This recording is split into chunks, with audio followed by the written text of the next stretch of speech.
Good afternoon, Free Enterprise fans, and welcome to this exciting matchup in the Blue Moon round of 64 waxing bracket between Nitzy and flossiefern, two good friends in the community.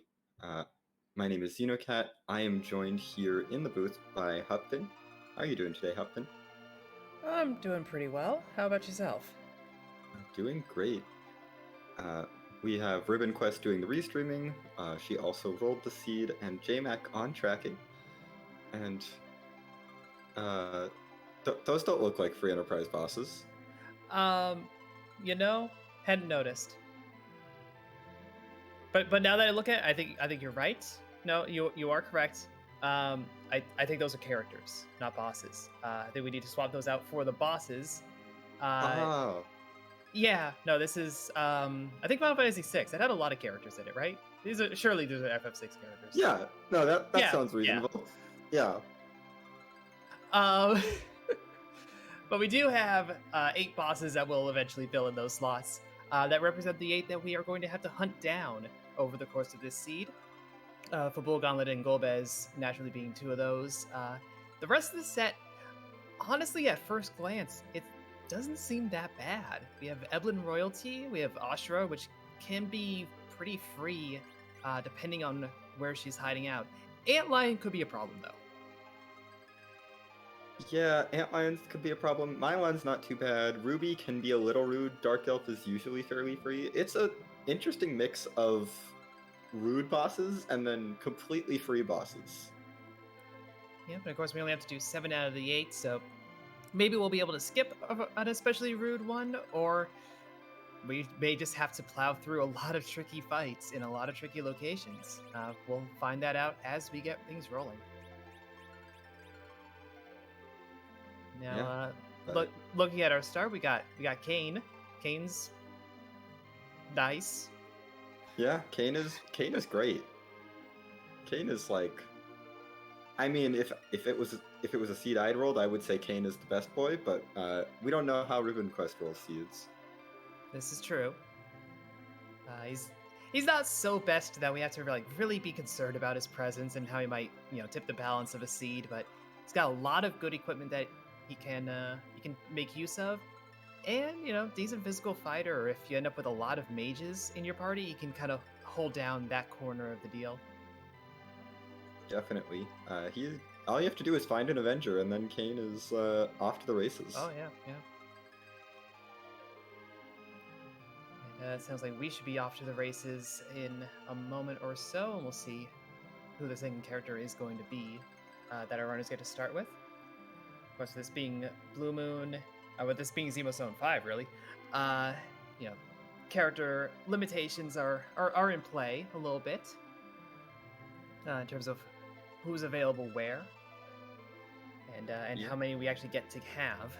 Yeah, we only get access to the free character locations, so we will have access to all of our characters right away, but there's only 7 characters in the seed, because there's only 7 different locations. And we have Kane and Tella. Yep, and a light sword, so that's really your Cecil gear. Yeah. That's nice if we find Cecil, not so nice if we don't. Mm-hmm.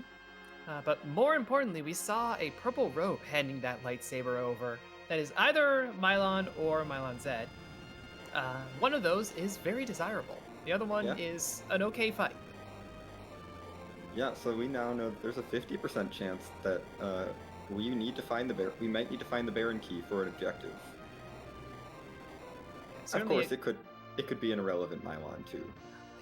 Yeah, but certainly a fair chance that there is value in Baron. But flossiefern is going to go and head over to Mysidia, get some more of those characters. Nitzy, meanwhile, heading over to Troya Castle for that free key item. And there's Cecil already showing up in Mysidia with Palom. And Edward's going to give us the Baron key. Edward's like, I understand you need this. Yes, Edward is like, here you go. I heard that there was a boss you needed in Baron, potentially. Mm-hmm. You can go check that now.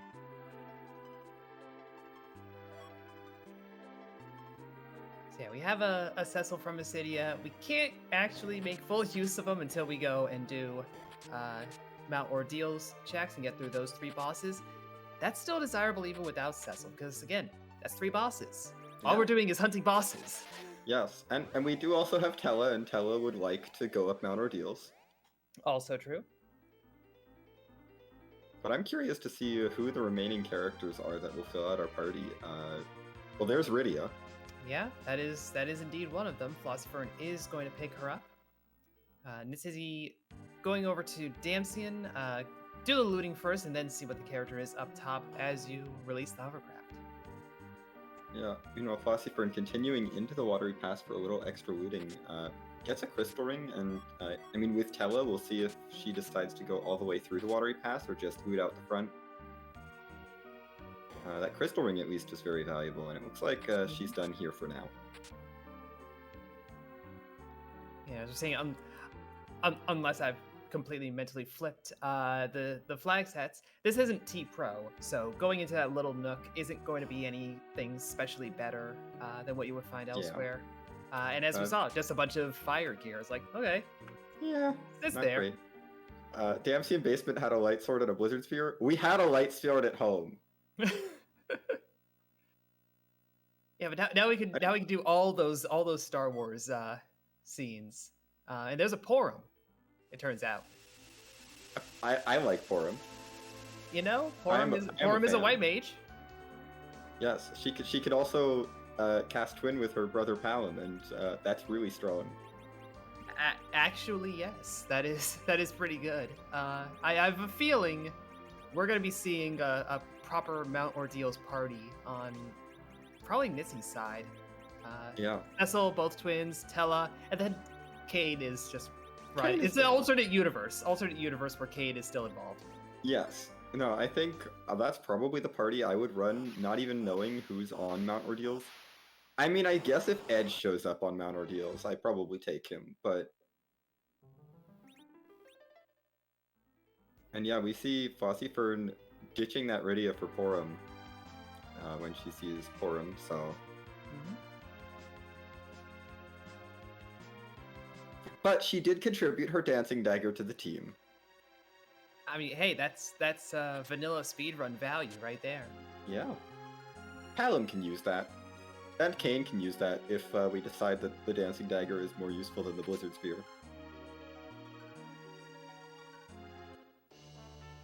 I'm trying to envision the situation where the dancing dagger is more useful than the blizzard spear, given that someone else can use it and therefore do the spell casting with it. I don't know. Yeah, I don't know. I guess maybe if you're up against like CPU. I guess. I can barely envision the strats that people use normally, let alone anything esoteric. Because you can't reflect the dancing dagger, but you can reflect the blizzard spear. Trust me, I know. I've reflected the blizzard spear against Zeromus. I mean, it says right there, casts ice too. That's just a spell. Yeah, you could reflect ice too.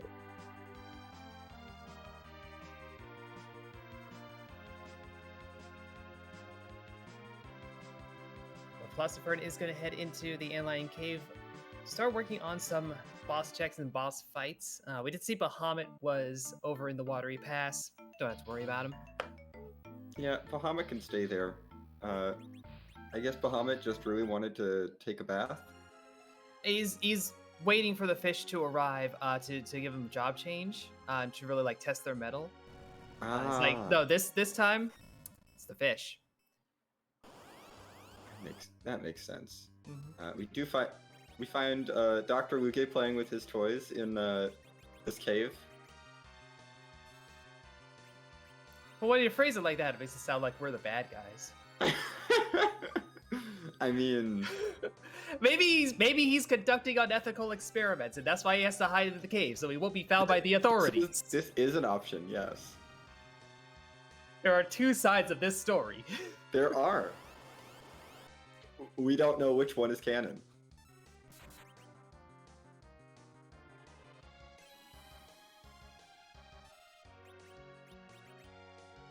I'm not even going to dignify it by calling it the Antlion Cave, because clearly there's not an antlion here. No, there's no antlion. The cave may have been made by an alien at some point, but we can't even verify that. Anyway, nitzy is going to go out Mount Ordeals because of course we would with this party. Yeah, Cecil and Tella need to get powered up. And then maybe we'll go to Eblin Castle and get the crystal sword that's inevitably going to be there. Oh, but of course. And Dr. Luge had a sorcerer robe. Yep, we are not going to interrogate that further. No.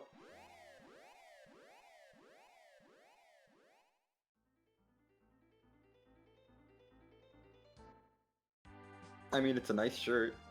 It is. Yeah, but it's not a key item.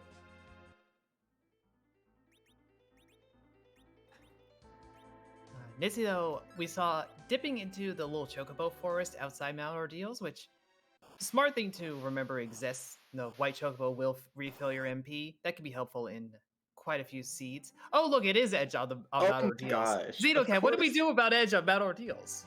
We take Edge on Mount Ordeals. Apparently, we take Edge on Mount Ordeals. Bye, Tella. Sorry, Tella.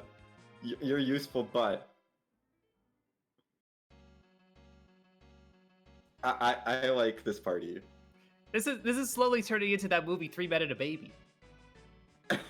It's 3 men and 2 babies. Yeah, I mean, yes, that's more accurate, but that's not what the movie was. I've also never seen the movie.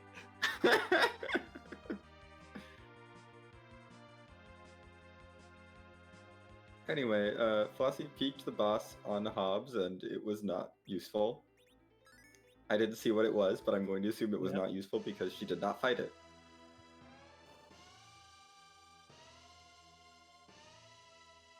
Nope, bit more interested in going and defending Fabul. Japonio was just Octomam. Yep, not something we need, not something we're terribly interested in dealing with. But how does Octomam swim through the mountain? Mountain streams and like the tributaries. Okay. Oh, here's Wyvern. Hi, Wyvern. And speaking of mountain tributaries, here's Kinazo. Tella? Oh my gosh. Is he wearing the sorcerer robe? Tella with the dodge on the Megaduke. Or goodness. Or is it just like they only detect movement and he's just so old and standing still that Wyvern didn't even notice him? I've now decided that Wyvern is a dinosaur, I guess.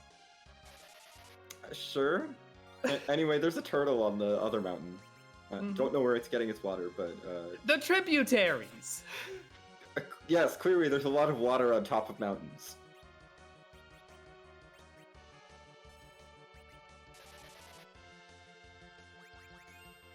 Don't make me start going log flume. But that is Wyvern taken care of over in Fabul. Flossiefern will get whatever key item comes out of this, and almost all of her party gets the XP from it. Poor him.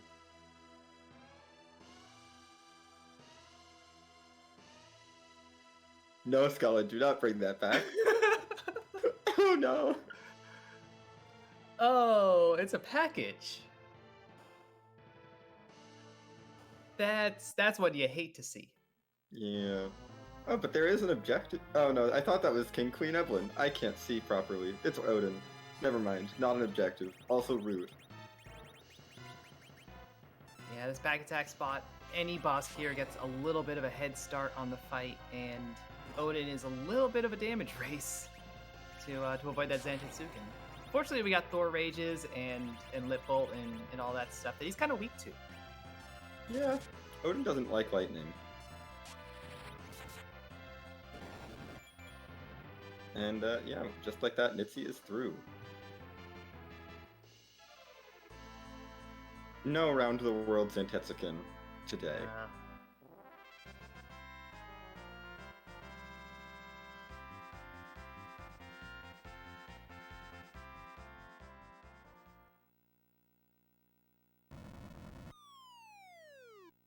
Flossie doing some shopping, finding some Starveils in Troya, and some camping gear. Both very nice finds.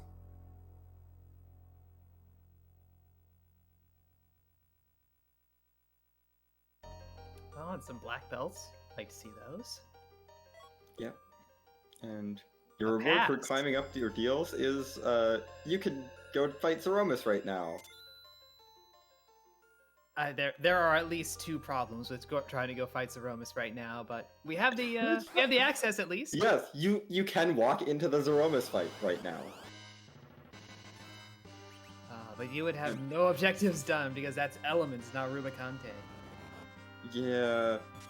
Unfortunately, even though he turns into Rubicante, that doesn't count. Nope. But it's a very easy fight, especially with Kane swinging at just the right time. Yeah.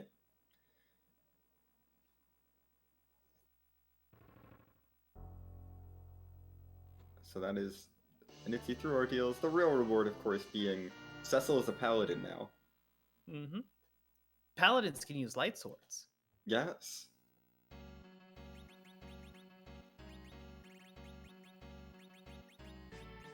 Paladins can also use log flumes. Well, I would say anyone can, but like health and safety, you know. Like, Yeah. you gotta be a certain age. I don't know if the kids are. There also has to be enough water in the tributaries on the mountain. Yes.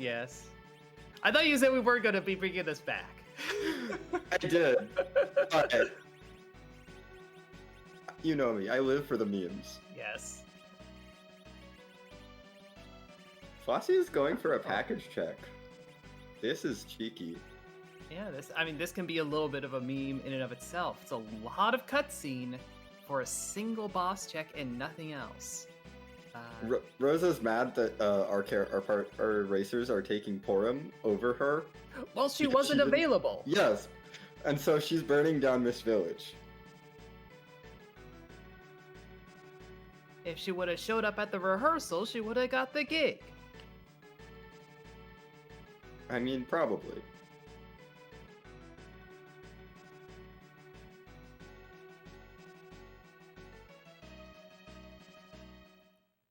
Yeah, with all this investment, you're really thinking, you're hoping that this is one of the bosses that is, an objective, and you're hoping that there's a lot of rude bosses, so that all the time you're Yeah. spending here is faster than dealing with any of those, which is possible.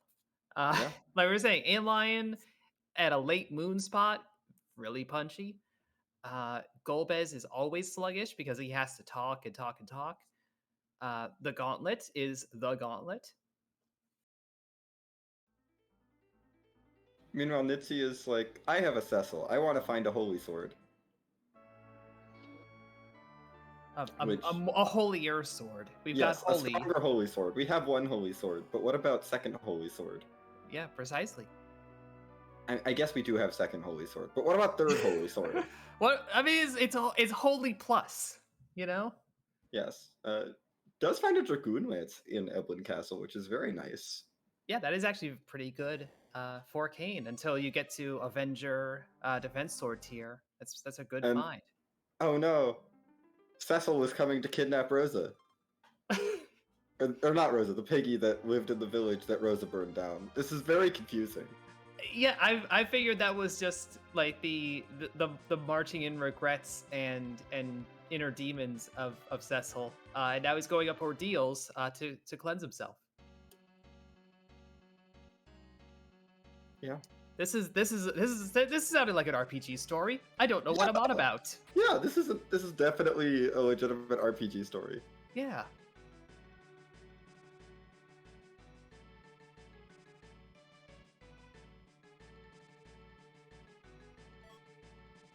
I suppose he will be cleansing himself from the tributaries at the top of the mountain. Oh, I've created a monster. It's all connected.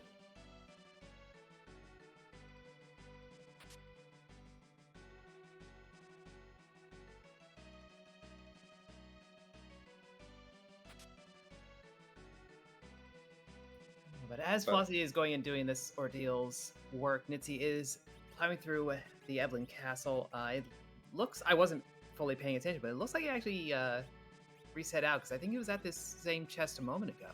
Yeah, it took an unfortunate wipe, I believe, to the Black Cats and Lamias. Yeah. Or Black Cats and Lamia.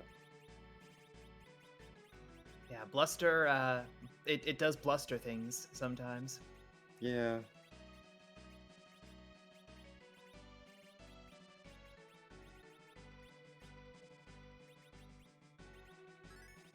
Flossie making the interesting play to not use Palom. Really leaning physical on this party. I don't hate it, but Palom is very good. Yeah, I guess keeping Tella instead as a utility caster. And just saying all my damage is going to be physical. I'm not going to worry about spell casting, except to just make things happen. Which, I mean, if the gear pans out for that, that could be a sane approach. Just leaning Zerker on everything. Absolutely, especially if we find an Earth Crystal, we could get some decent gear on our characters. That could really lend itself to being a power party. Yeah, but of course the counter argument, Palom's Quake Kid for a reason. Yes, that's Quake is very strong AOE work. Quake is quite good. Yep, I think the real question is whether you value having Quake or having an anchor. You know, that is true, because Nitzy's party without Tella, or even the base level Rydia, right now, no anchor. Or no, slowed anchor to work around.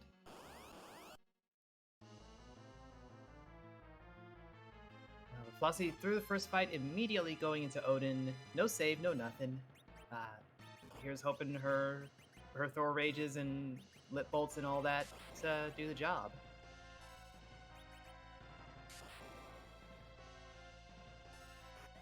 Yeah, we will see.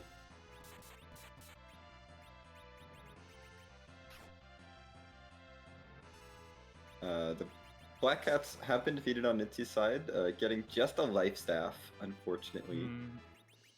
I think we had one of those at home. Yeah, we found one of them in an unguarded chest.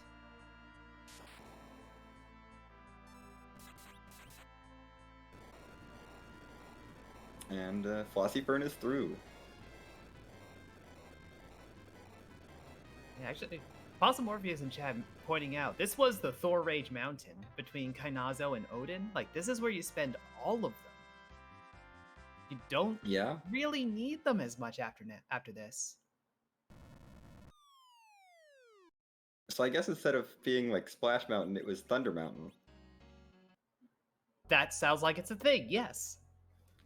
That feels like a thing. It feels like a kind of thing where that you could maybe ride in a log flume.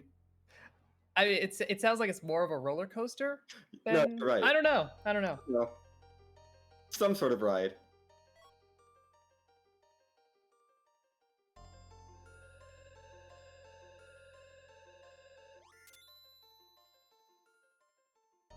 I guess it makes more sense for it to be a roller coaster because you get a pass as you're going through it. And maybe that's like you're getting a fast pass to the next ride. Yep. And then when it's all said and done, you can redeem that for a photo that was taken as you're going down. Absolutely. Yeah. Clearly, Mount Ordeals is just an amusement park ride. In that case, they really need to work on the branding. It really makes it seem like you don't want to be there. Yeah. Gosh. But our runners are gonna, be glad to have gone there between getting a paladin, getting that pass, but still no objectives. So you want to have at least one on the earth just to speed things along, keep you moving. Yeah. Nitzy is now working on the Mad Ogres in Eblin Castle. Yeah, they do not seem happy. No, they are not happy. They are punchy. It seems like Edge is able to handle the damage coming in. I don't know what armor Nitzy has distributed, but Edge seems safe. Everyone else kind of was taking rough hits. I believe Edge has a pair of Zeus gauntlets that are keeping him safe from these Mad Ogres. Yep, that'll absolutely do it. Flossiefern, meanwhile, is opting to hunt down progression instead of chasing down good loot, is gearing up to take on the Baron Inn.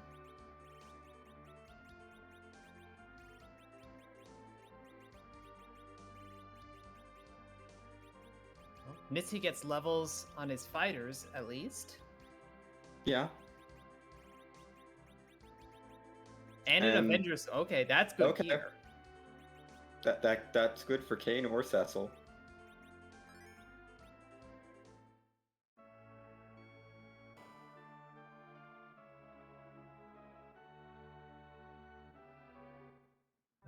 Over in the Baron Inn, we start with a Sparkle. So that's not going to be anything we need. It's just Paled Him. Yeah. I am only just now realizing that none of the bosses we need to find are Sparkles. Yeah, no, Sparkles are not helpful. Nor is Baigen. No, Baigen's not helpful. Baigen is just rude.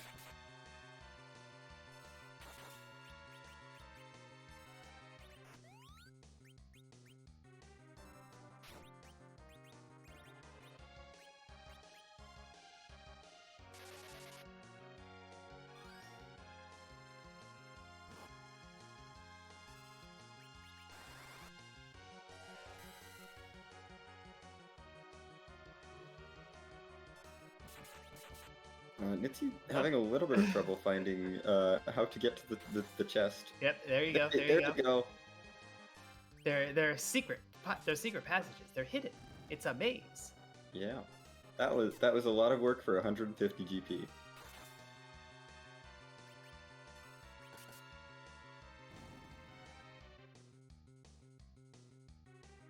But Nitzy has found the final chest, and Flossiefern is through Baron Inn, which will reward us with our hook that we knew we needed somewhere on this overworld to get underground.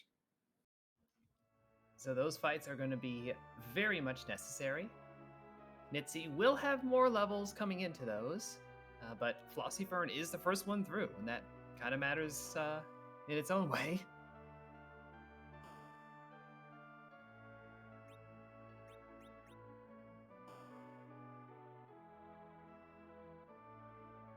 Yeah, and is going to take advantage of that Baron key and peek into the shop in Baron. Yeah, we saw the item shop. We saw illusions. Personally, I would take a couple of those. Flossiefern does have Telenose Blink, so okay. But it's handy to have that available to just have all your physical fighters blink themselves up and deal with any kind of nasty physical slot very easy. Yeah. And we got the wrong crystal out of the last trap chest. It was a crystal helmet. Womp womp. No crystal sword. Yeah. At least it's not crystal armor, though. That's true. Well, that would sell for more. True.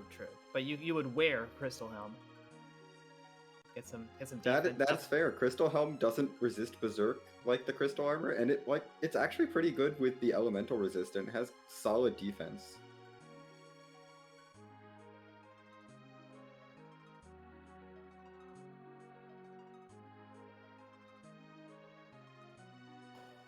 Nitzy now heading over towards Mist Cave as Flossiefern is diving into Baron Castle.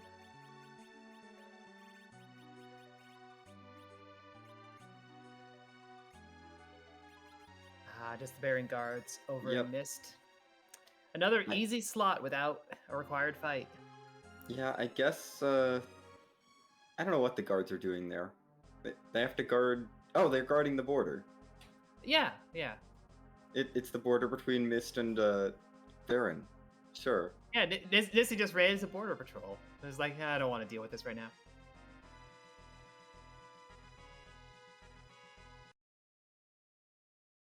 Yeah, I mean, why would we deal with them? We have an airship that can completely disobey any international travel laws. Mm-hmm. I mean, it's got a customs agent on board, so we're fine. We're legal. Oh, sure. Anyway, it was Mylon, it turns out. So that is a fight we need to do. So that Baron key did have value. That's good.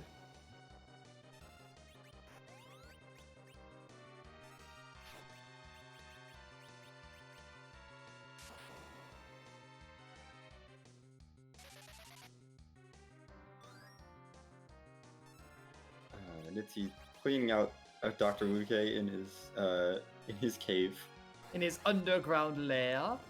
stealing his lab coat. It's fine. We went into this cave, beat up some guy playing with his robot, and stole his lab coat.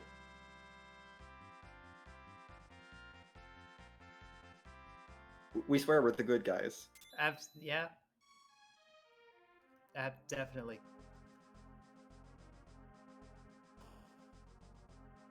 I mean, to be fair, we are also taking out an army of undead that's just kind of hanging out in the front of this castle, and Baron Castle is hard required. That's an antlion on the throne. That is.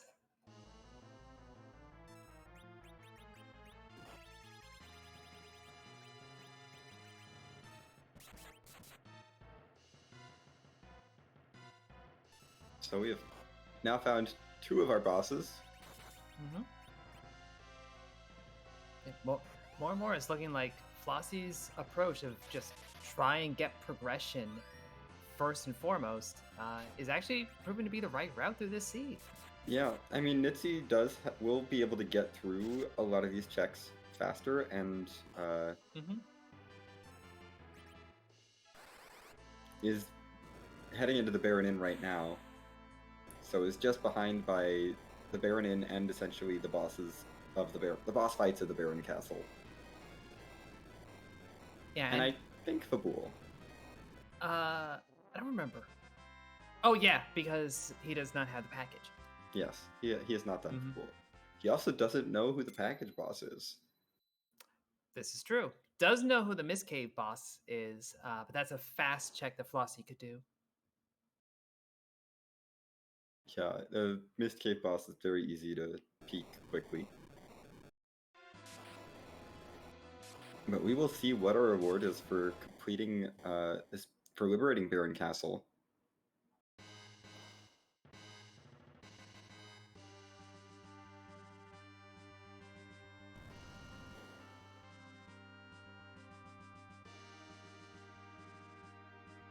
And then maybe we'll get a peek at the Baron basement.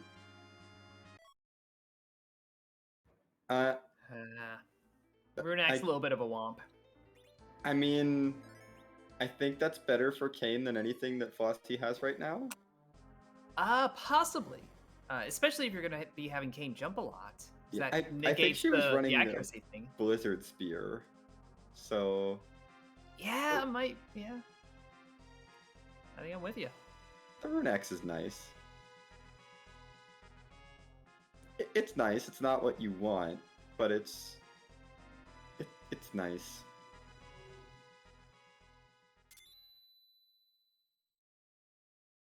And we don't need this boss. No. Let's not fight the D-Lunars at the Baron basement. Yes, let's not go to Baron basement. It's a silly place.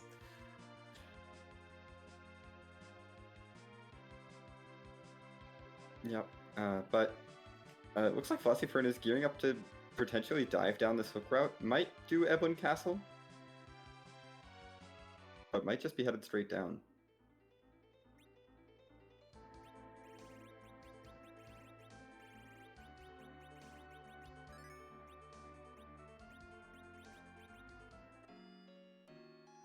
I feel like the tinting up is a plan to hit up Eblin Castle, rather. Yeah, and I mean, it wasn't a complete waste of time. The Avenger is definitely very nice. The Dragoon Spear will be a nice upgrade for Kane. And I'm sure there's a lot of little scraps found in the other chests that, if they're not useful, they're money. Yeah. I would be tempted to check the shop first, just to check for hourglasses or coffins before heading in here, but Flossiefern is just headed right in.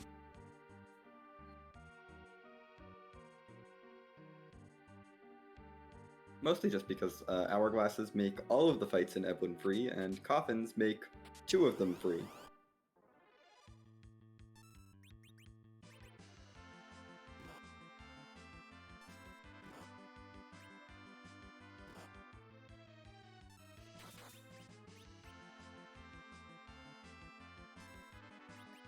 That was a very lucky whiff on that bluster.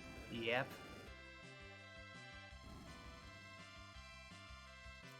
Bluster is one of those very rude spells. Weirdly rude for where it is in the game.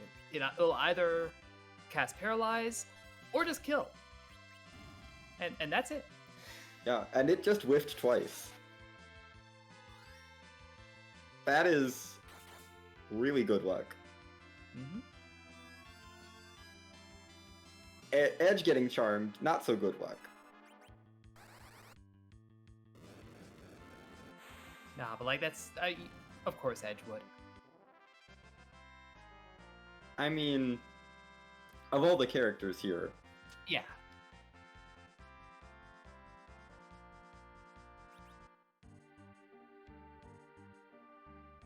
And yeah, she's already got her life staff and is now able to just move on right towards the next chest.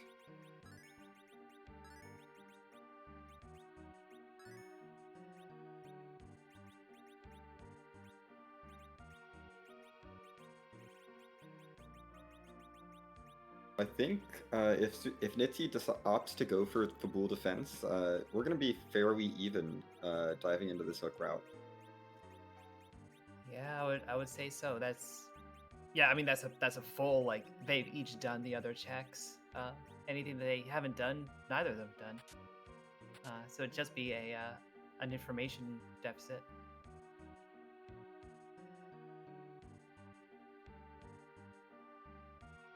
Yeah, Flossiefern's also up the package check, but that won't really matter unless nitzy decides to do the package check, because there was no value there. So nitzy could very well just decide, I don't want to do package. That's a really, really long check, and it might not be useful. Yeah. And that would be the right call for this seed. So yeah, can't blame him.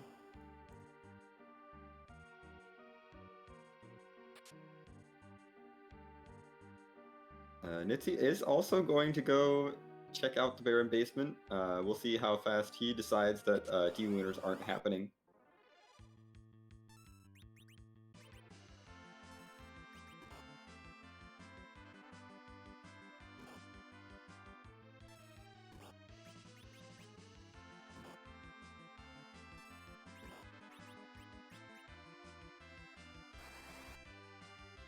Yeah, that was fast. Yep. That was, I dare say, the correct pace. Yeah.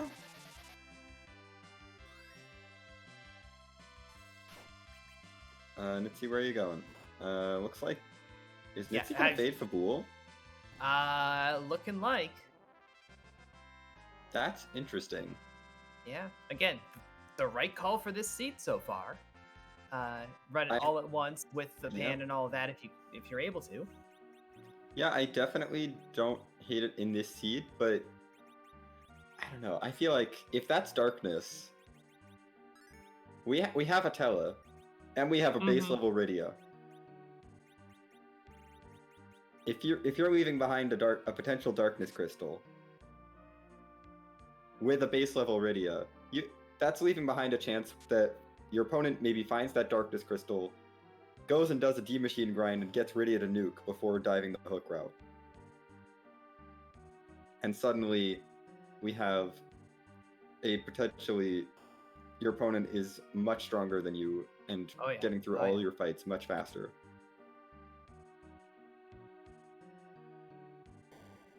Yeah, Darkness Crystal in this tournament is so much value, even more so than usual, between facilitating that grind in so many cases, plus having the giant, plus having the moon. You're very concerned about where that particular key item is going to be, and the sooner you see it, the sooner that's off your mind. Yeah. But it feels like so far in the races that I've seen in this tournament thus far, usually we're underground by the time we come across it. Usually. Not a guarantee, but usually. Yeah. After a while, you start, playing to the odds. And this is the kind of case where if we didn't have access to Tella and Black Mages, I would probably not worry too much about fading Fabul. Yeah, very true. But it's all Tella's fault. It's because we have Tella and because we have black mages to slingshot.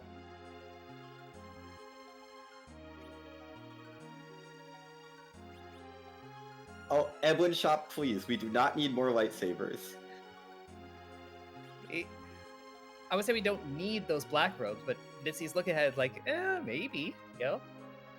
The more mages you're leaning on, the more that actually does become handy. Yeah, I don't think Flossie picks one up because we do have... No. We have a sorcerer robe, that's good enough. But there are coffins and Bacchus wines here.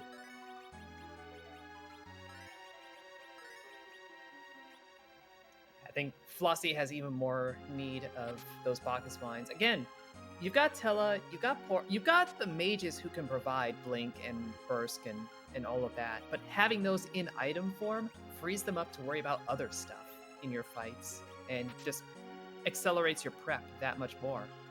Yeah, I really like this that option to just buy a stack of Bacchus wines so you don't have to think about that too much, and then just a few coffins just in case.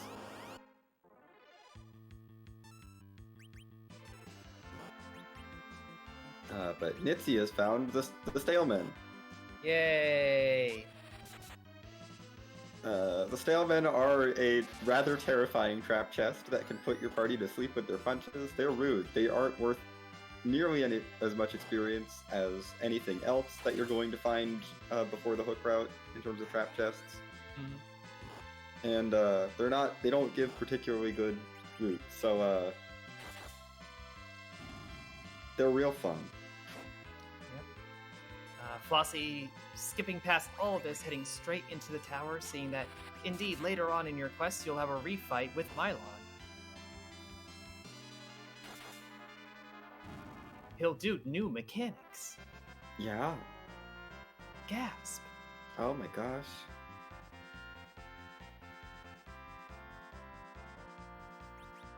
Yeah, just some samurai armor from that Staleman chest too.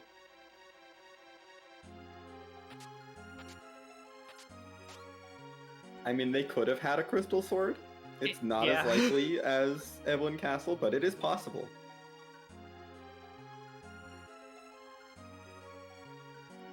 We can always say that every trap chest has a 50-50 chance. Either it's there or it's not. That's not how it works, but you can say that, and it's technically true.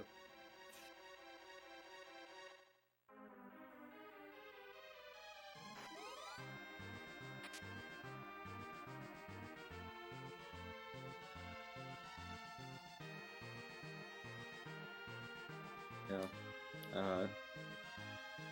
Flossie just doing some last minute equipping up, making sure she's set up as well as she can be for this King-Queen spot. Well, Nitzy has decided to also take the Mad Ogres.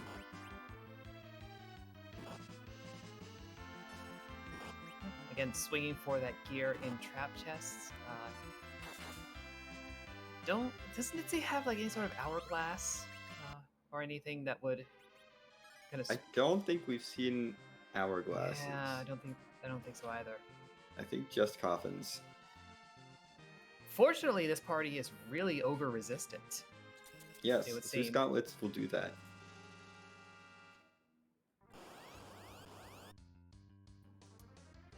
Getting some life glitches in, very, very handy here. Oh, hey, look, it's the Mega Sisters. Yeah. We have a rune axe. We do have a rune axe. And we have a mute knife. Yes, these are things that are good against mages. You may be surprised to learn the Magus sisters are mages. Wow, who could have guessed? Yeah, from all the magic they're doing, it's a surprise.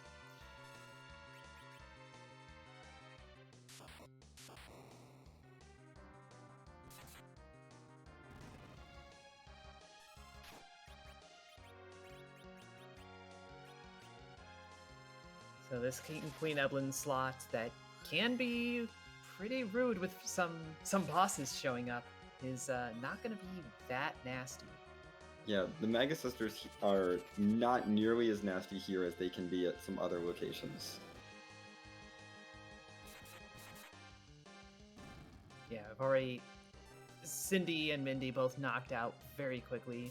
Sandy, yeah, one more swing. Yeah, Edge with a mute knife is strong. Mm-hmm.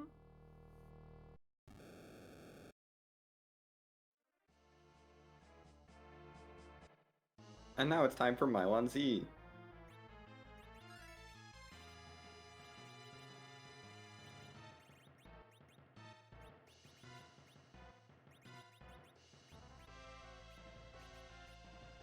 Yeah, all that holy damage is going to be valuable here, Oh, definitely. along with any sort of fire damage you can dish out. So Edge can play at Black Mage for a little bit if he wants. That Dragoon Spear will also do double damage. Oh yeah. Because Mylon Z is technically flying. Mm-hmm. It's just hovering slightly over the ground. Yeah, I'd actually be tempted to, if we still have that boomerang that Edge started with, re-equip that for this fight. Just to get more double damage.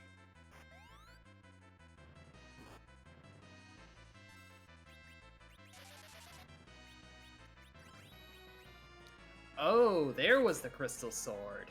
Oh my. That is a crystal sword from the Mad Ogres in that hook route. That is a big advantage to nitzy. Because especially with this Mylon Z, the crystal sword will absolutely melt Mylon Z.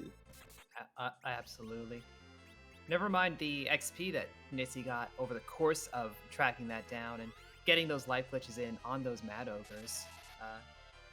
So I would expect to start seeing him catch up pretty rapidly at this point. Yeah, and that crystal sword's only going to keep paying dividends as the seed goes on.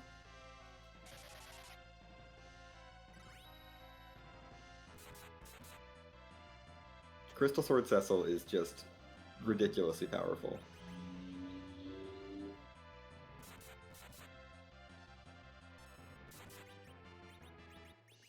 Now, of course, all the power in the world isn't going to make up for it if you end up making all sorts of whiff checks that are just not right for this seed. That's true. Routing is still going to be a large concern, but right now, going into the underground, it's not like we have a lot of options. We don't have things to point us one way or another. We really haven't found anything to point us to anything in the underground. I mean, Dwarf Castle's a good check, especially for flossiefern with Tella having warp. Yep. And, the Fey March, that freebie is always sitting there. You can at least peek what those bosses are, determine if that's something you need to plan towards. Yeah. And Flossie does get through Mylon Z as nitzy is taking on the Mega Sisters, but nitzy is going to have a much faster fights in this hook route. Mm-hmm. So we're looking at a 45-minute pitfall for flossiefern, roughly speaking. Nitzy probably 46.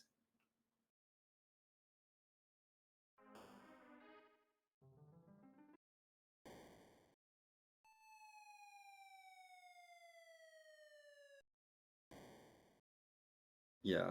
Flossiefern is ahead right now, like for now, but the longer the seed takes, the more time that Crystal Sword has to make things just a little bit faster for nitzy. Yep, and going back to the theme of knowledge and using that to your advantage, we know top of tower is valuable. We saw Ashura up there. Yeah. Without a tower key, though, when do you go? I mean, we have all the mage killing gear. We do. I would go now. Just go. Mm-hmm. The tower key might not show up. Yeah, and if it does, it might not lead to anything. The boss might not be necessary. The item might not be a key item. But flossiefern is not going to do keyless tower. Is going to head over to Dwarf Castle. I can understand that. Yeah. Checking a few things underground definitely makes sense. I could see going either way.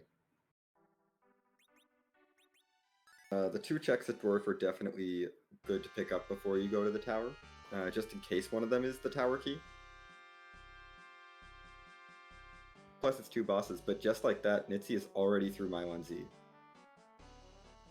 Yep. So more of a 47 than a 46, but still about a 2-minute difference getting underground. Yeah, that's only a 2-minute difference. And oh, hey, look, it's Rubicon. Yep. We know that is a dancing leg. It is usually the legs that do a fair amount of the dancing, as I say that.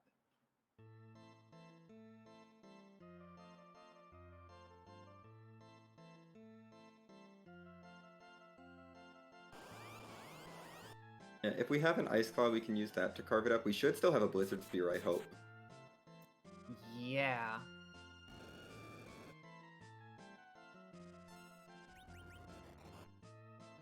Whether or not she has it equipped is a different story. Probably has the Dragoon Spear on hand. That Avenger is not going to be helpful. It's just going to trigger a bunch of counterattacks. Yeah. Yeah, this it's always dangerous to leave a party member with the Avenger equipped fight over fight, specifically for these sorts of bosses that have counters on physical attacks. Yeah, and that Fire Shield is just not helping Kain at all. Yeah. Personally, since you just saved outside, I would reset my take gear that Avenger off. Yeah. Take the Avenger off, take the Fire Shield off, and then dive it. I mean, I'm a big fan of just never equipping Fire Shields or Ice Shields in the first place. Fair. I am the kind of person, if there's an armor that makes me weak to an element, I don't equip that armor. That armor can get sold for money. I would rather go with nothing in that slot than something that gives me a weakness. Well, you're definitely going to want to go to Dwarf Castle, considering we had Rubicante into Golbez. And this is actually a brilliant setup for flossiefern. Amazing! Galaxy Brain setup. We have 2 party members alive for Golbez. Oh, man. This means that the Shadow Dragon won't waste time trying to eat anyone and will just show up and leave. And it's great. Yeah, and Cecil and Edge are the 2 party members you kind of want in this situation anyway. Yeah. Meanwhile, Nitzy has got to climb the tower. That's happened.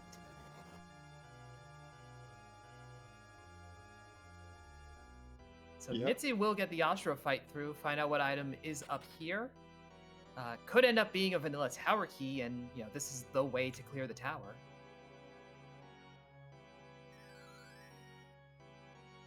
I mean, with all the mage killing gear we have, this fight should go by fairly quickly.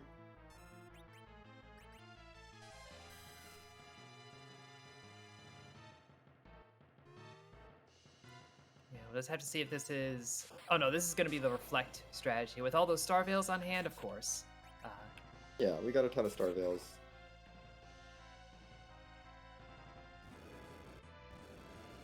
Without those, you're leaning on a lifelock situation and getting your timing and all that stuff right, which can work, but so much easier. Yeah, Nitzy's opting to just zerk up Crystal Sword's Vessel, which, yeah, that works, but we have a Runex. I think the Runex would do more damage here, but... I'm not sure, honestly. I think the Runex would probably be breaking 4K. Well, if Cecil doesn't have a Kain ought to, Especially in the middle slot. It's fine. Asura is not going to win.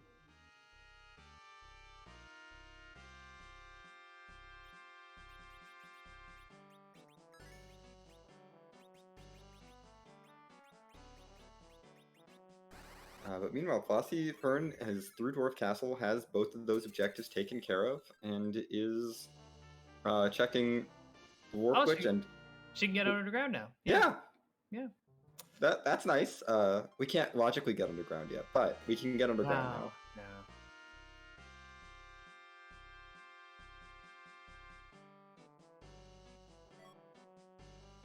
And that's a pan. Okay. That's interesting. So once we get underground, we can go visit Yang in the Sylph Cave. Yeah. And when Nitzy goes and does this, that will facilitate his whole single dip of Fabul that has been fading specifically to do. Yeah. Flossie's going to head over to the Fey March next, see what's happening there. And Asura giving out a Murasame, which is not progression, but that's really nice for Edge. Yeah, you are not unhappy about it.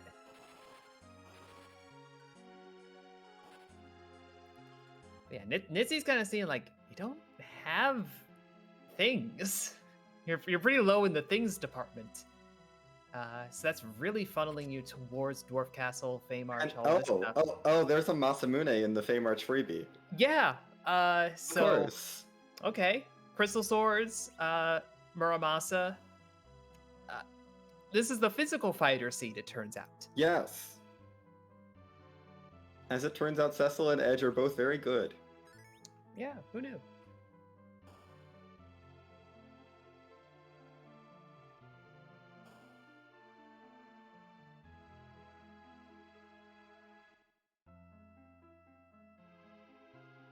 And, oh my. Which robe is this? It's the robe of interest. Value robe. So that is the Fabul Gauntlet down in the Fey March. Valvalis is there too, whatever. Unless she's holding the Darkness Crystal, we kind of don't care. Yeah. And flossiefern saying, I'm gonna do that gauntlet later. That's fair. Yeah. Yeah, take care of this this Yongchek. Nitzy's doing the same without the pan though. That's a little unfortunate. Nitzy is going to unfortunately have to double dip Sylph Cave. Yeah. This is what I was saying earlier about routing. Yeah. Flossie's routing so far has been just spot on. Nitzy, these are not disagreeable checks, but the pan is available, so that is going to cost him. But that crystal sword is an accelerator in so many cases. So we'll see what the gulf ends up being there.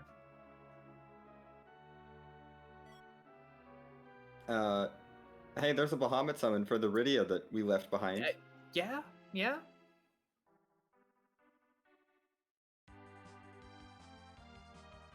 Let Rydia barg things. Mm-hmm.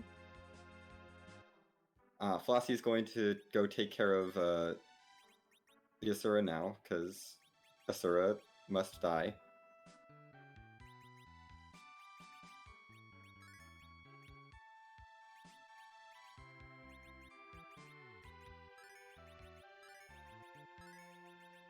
But we're actually in a spot now. We just need to find Eblin Royalty or Dark Elf, and then we have all the pieces of the puzzle. Yeah. Now there aren't a lot of spots left that they could be hiding, but I would be here for one of those two showing up at Zot 1.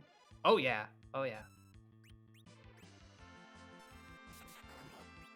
Does look like flossiefern is going to set up to steal some sirens. Yeah, because I don't think we saw them for sale anywhere. I don't think so. I don't think we checked Tamra, but otherwise... Yeah, and then of course there is Kogel's Forge Shop. I don't think they can show up there. They can't? Oh. I wasn't sure if that was just... Oh, okay, yeah. Not on a standard. Okay, that's... yeah. And Sheila had the good the whole time. There's the Darkness Crystal. Nitzy can go to the moon. Indeed he can. Now, he just needs to not fade Dwarf. Yes. that's the thing. Nitzy, please don't fade Dwarf. That would be bad. Just because we can go to the moon doesn't mean we necessarily should right now. No, Dwarf Castle has value. Mm-hmm. But it very well could be for Nitzy, do Dwarf Castle, get those 2 boss checks, go to the moon, the other 2 are there, you're done with, 4 key items. Yeah. Which is weird. Yeah. Being done with 5 key items, because he's going to get the package. Well, I'm thinking hook, darkness crystal package, Baron key. If you don't, and crystal. oh, and crystal, yeah, okay, You're going to get the that's crystal. true. That's true. I was in a pre-crystal frame of mind. You know what? We need to be up. I just want to shout out the vanilla Bacchus wine. Is that vanilla? Oh. Yes, that is vanilla.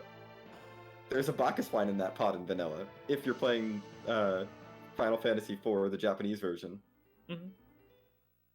I think because Bacchus wines were removed from the US release, we got some like cure pot or something. Yeah, I thought it was a potion or a basic ether.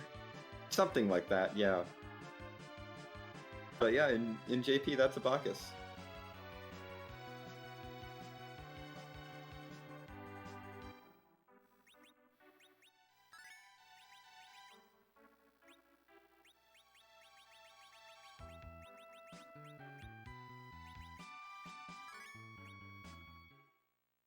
But Nitzy is headed towards Dwarf Castle, which we know is the correct play.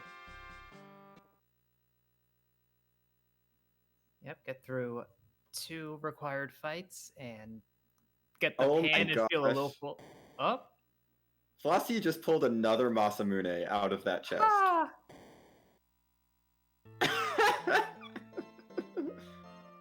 Hanzorama! That's all she wanted from Tower. She's done.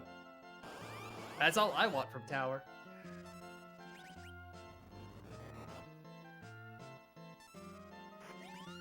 Just double Masa. Edge is gonna be the speediest boy. Now, 10 Sirens isn't going to be enough to get all of the levels that you want for Zeromus. Mm-hmm. Not without 10 key items. Yeah, but we still have a handful of fights. We still need to find 2 bosses. We still need to get through that Fabul Gauntlet. Yeah, this might just be a grind up to do the Fabul Gauntlet. Yeah, which is very reasonable. Yeah, we'll also see if Edge can actually kill eggs. No. Almost! No, Edge cannot kill eggs. Edge is really bad at killing eggs at low levels. Yeah. Nothing that really takes advantage of elemental or type weakness on those things. So it's just how much raw damage can you do, and it's just not enough. Yeah. Edge gains, Edge works like sort of like Yang. Not really like Yang, he does depend a lot on his weapons, but also levels affect his damage a lot more really than they affect Cecil Arcane, I find. Mm-hmm. Because at high levels, Edge starts doing really, really strong damage. He's stronger than basically anyone but a Cecil with a Holy Sword, once you get up into the 50s, but...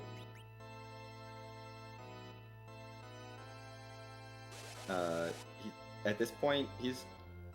Like, a Crystal Sword Cecil is going to do more damage than this kind of Edge. Oh, come on, Edge. 1736. Come on. So close. Anyway, this is taking care of Golbez. Please. Yeah. Nitzy unfortunately has to have a couple people get eaten because did not masterfully think to knock down three party members before knowing Golbez was here. Did get the jump off with Kain though to keep Kain alive. Yeah, so at least gets to hold the full front line. Breaking news, Edge one-shotted an egg.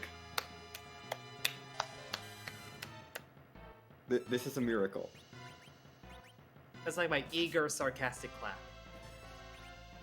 Thank you, Edge, for once again returning to normalcy and doing 1728 damage. Hey, remember how Kain has a Dragoon Lance? Kain has a Dragoon Lance, yes. What if we didn't attack with Edge and just let Kain do the work? Well, we were trying to give Edge a chance to redeem himself, and then he didn't. Nitzy is through that Golbez fight, so 5 out of 7 bosses on his side. Yeah, actually puts him at a little bit of an edge there. Yeah, no, and there's a 6th boss just waiting in the Fey March once he goes there. Hopefully Nitzy has Warp on Palin, or this could get interesting. Oh no, that was just the magma key. Oh right, down there. We don't care. So yeah, no, it's Warp on Palin, so fortunately, Nitzy will be able to get underground. Yes. More importantly, that is one more towards a 10 key item count. If we start getting key items fast and furious, we've really not been. I don't know if either of our runners are going to get to 10 before grind time.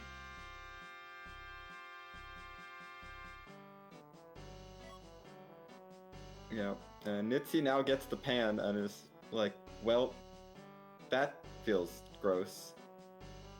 I just did the whole Sheila 1 check. And then get the pan out of the next check. So fun.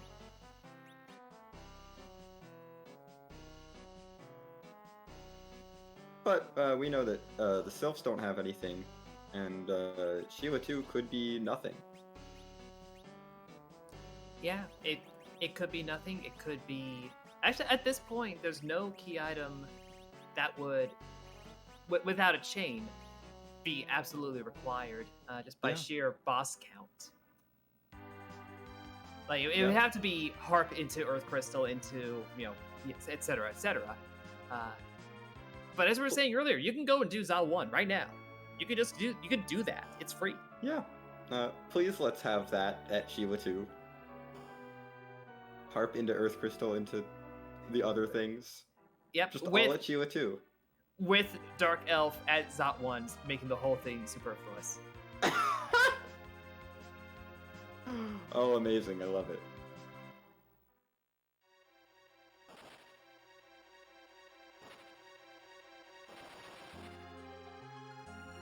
That would end up being, the kind of routing play that nobody should make, even if it's correct.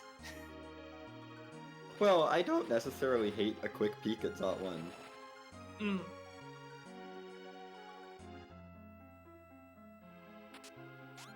Especially in the situation that our runners are in, where they have 6 bosses already. Yeah, that's valid. Like, yes, you have the Darkness Crystal, but if you hit your 7th boss at Zot 1, you don't even have to raise the big whale. And that's a lot of cutscene. There's a lot of cutscene with that whale. Yeah. It's very dramatic. It's a whole spectacle. There's sure, the fireworks. The numbers play, but like, it costs you like over a minute to do that numbers play, just in terms of raising the whale. Yep. You can get to Zot 1 before you see a single moon boss. And as flossiefern has demonstrated, we can get more sirens. We can do an underground grind. Yeah. We don't even need to go there for that.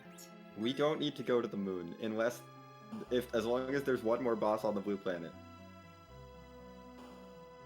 And Flossie is anchoring now. This is good. Knocking out the first fight of the gauntlet.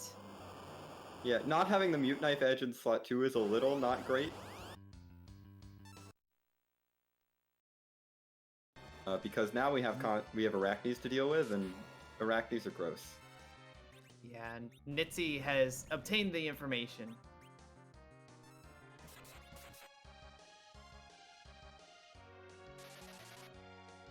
But fortunately, Porum has float, so Flossie's fine.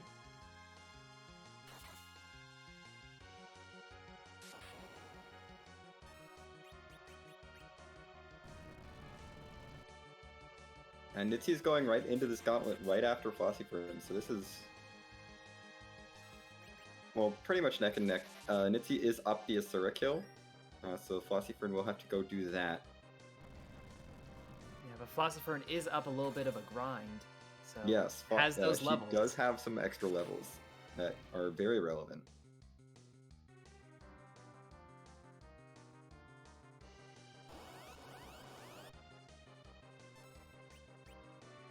Nitzy did Avenger go to the Crystal Sword in this first fight, so is now just going to be anchoring with Avenger Cecil for the entire rest of this gauntlet. And, oh no. The Arachne has appeared. Gasp. It does have coffins to kill the Conjurers quickly, but, Arachnes have a lot of hit points for, like, no good reason. Mm-hmm. And they do Quake, which is Quake. Yes, Quake is rude. I think they have, like, 4,000 hit points. It's a lot.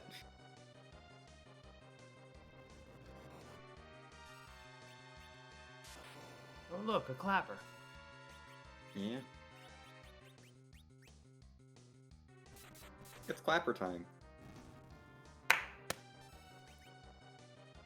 Only one of those claps really came through on the mic. That's fine. Yeah. Kane, don't die. We need your Dragoon Spear. There we go. Ooh. Dragoon Spear does 8 times damage to Clappers. Because they are both flying and dragons.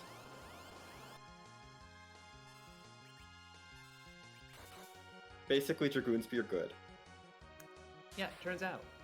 That is a precise clap, though. Yeah, turns out taking 2 hits for 50% HP is not good. Mm-hmm.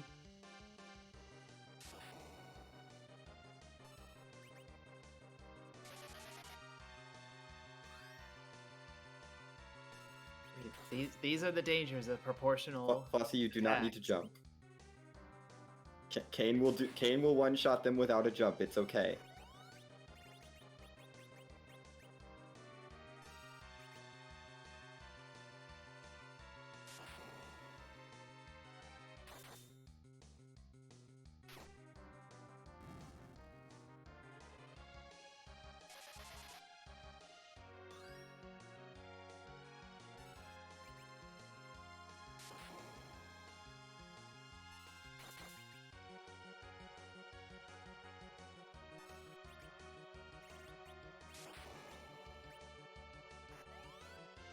I think Flossie is through this, but Nitzy is also getting through this nicely.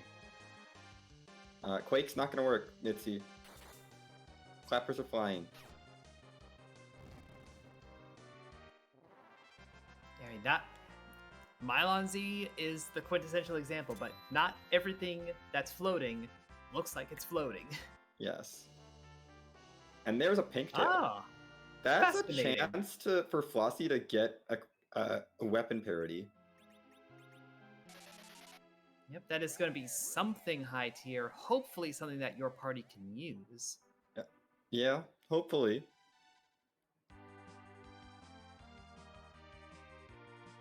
And yeah, Nitzy is not too far behind through that gauntlet, though.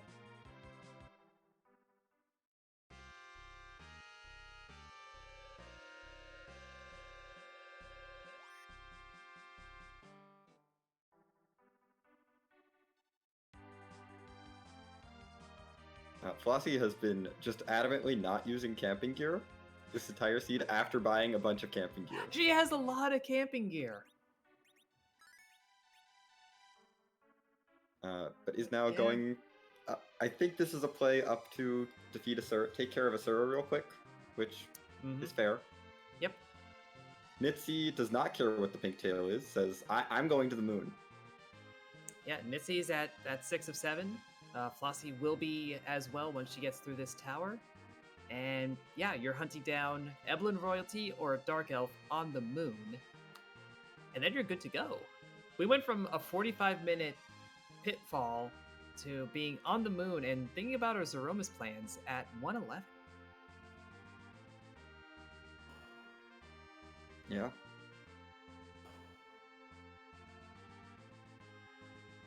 Nitzy's just going to be able to sweep through the 6 bosses on the moon, see if any of them are objectives, which are both very friendly objectives. I mean, King Queen Evelyn is actually free, and Dark Elf may as well be free with a Crystal Sword in hand. Mm-hmm.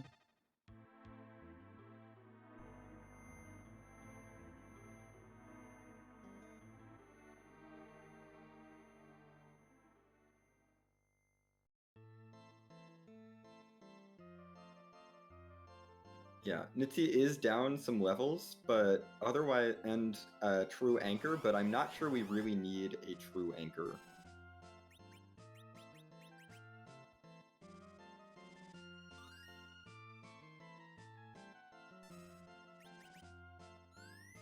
Turns out the bunnies are running an elixir shop.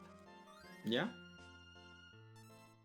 You can definitely trust moon rabbits with their strange elixirs. Absolutely. I mean, isn't that literally like the whole Jade Rabbit thing? Like, it's going to help you. It's good. This is this is canonical. Yes. This is real world lore and mythology in our video game.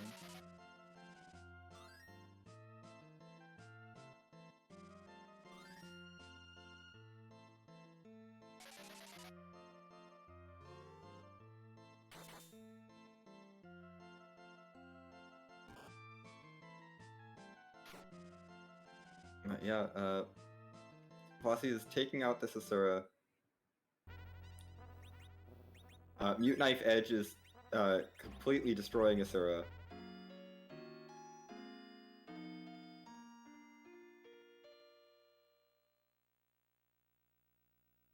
Yeah, bye Asura. I dare say that was a little bit faster than when Nitzy did it. Yeah, turns out Masa Mute Edge is very good. Yeah, just a bit. And Flossie gets a completely useless Murasame for her. Why would we want discount Hanzo Steel?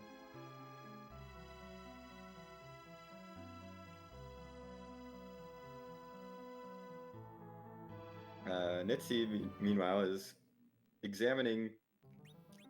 starting to peek bosses on the moon, finds the dolls at cave value, so no objective there.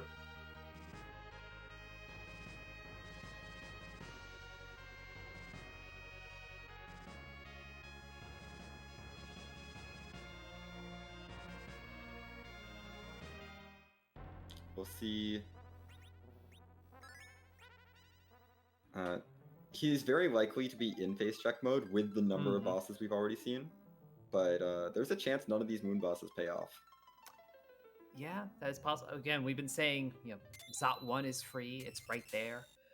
We are still a lot of Earth checks that there's still 4 bosses that we don't have access to. Mm-hmm. Now, the key items to get to those may well be up here, but the bosses themselves, not so much. Yeah.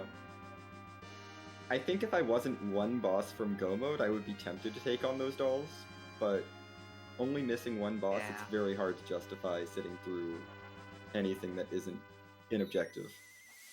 Yeah, because wherever that boss is, you're gonna fight it, you're gonna get the XP off of it, and then you're gonna be thinking like, am I good for Zeromus?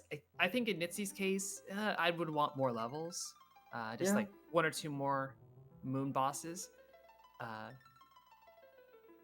But yeah, like that. There's not as much use in grinding out the unnecessary bosses in the hopes that will get you where you need, and then you overshoot. And, she had 2 crystals, it turns out. Yes, Sheila had the Darkness Crystal and the Earth Crystal. Which actually will incentivize Flossiefern to maybe go check out that Earth Crystal and check Zot 1. Mm-hmm. I want King Queen Eblin just kind of sitting at Zot 1. This whole time.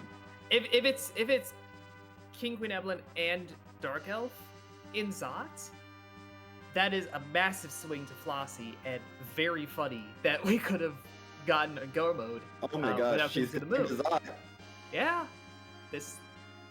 I feel like this is the right play to make here.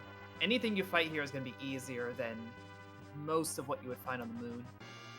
I'd still like to see a Pigtail turn in, just because we do have a Cecil who needs a Crystal Sword or Excal. True. I get it that that's basically all the value. I mean, a white shirt might be nice for Porum, but otherwise we're not really looking for anything else from that, but it's still 22% chance that Pigtail is huge for Flossie. Though in terms of like boss checks, absolutely do Zot at this point. Yeah, I go through Zot, see what you get. If it's Go mode, then brilliant. Then go take that hook, go take the hovercraft over, get your pink tail thing. Never think about it again, This you know? mood is so free, but it's all the wrong Oh, bosses. That is a water hag in the ribbon room. yeah. I mean, yeah, I would. And Nitzy is going back and taking it. It's free. It's XP. It's 2 items. Yeah, this isn't just like free. It's fast.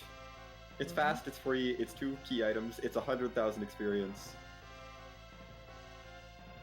And all you gotta do is punch a Sahagin that's on the moon. Yes. For reasons. Oh, that one's Aw. not the play.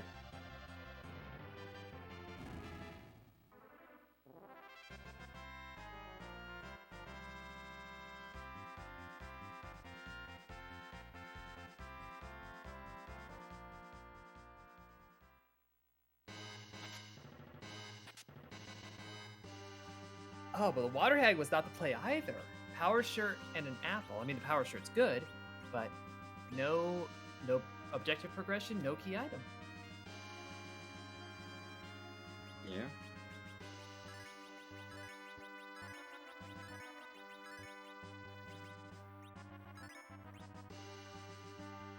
I mean, the power shirt's nice, but we're still not finding value.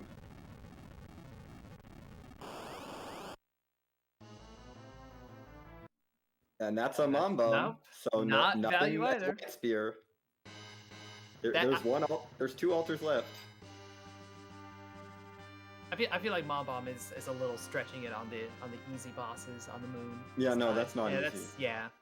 Anyway, it's pig meta time. That looks like yellow ears. Both King, Queen, and Dark Elf are yellow ears.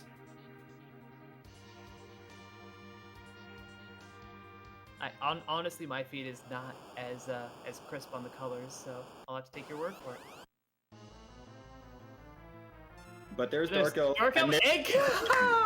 My goodness. Simultaneous go modes. 2 very different go modes, too. Nitzy is going to have all that moon XP that he has been gathering, which, not a ton, but it's there. But does not have that grind that Flossie has done. She could go straight to Zeromus with the pass, and just play it out with this party and this setup. Is this strong enough, though? I mean, I'd say Flossie's probably fine-ish. Maybe a little more level-wise, but especially if she hits a Holy Sword off of Pinktail, she can just go. Pinktail or Treasury? Like, she's definitely got the levels to just go. And I think she still has some Sirens on hand. Yeah. If this is a key item, that puts her at 10. Yeah. Pop the rest of the Sirens, you're safe. Yeah, I would say with her levels, she's got Lightsaber, Cecil, she's got an Avenger, and she's got double Masa Edge. Oh, did she use all her Sirens? Okay. Yeah, I think. And there's but there's the Twin Harp. That's the Twin Harp and the Crystal. That's 10. Yeah, that is a full 10 key items.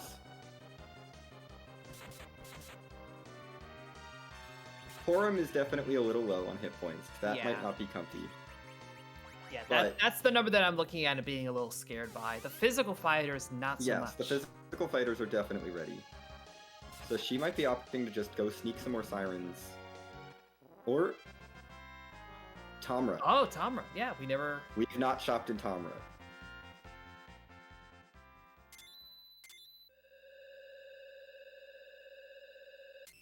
That's not helpful, Tomra.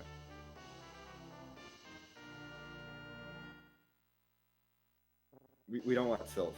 And Nitzy finds the tower key on the moon. Nitzy's not at 10 key items. No, he is not. He's at 8.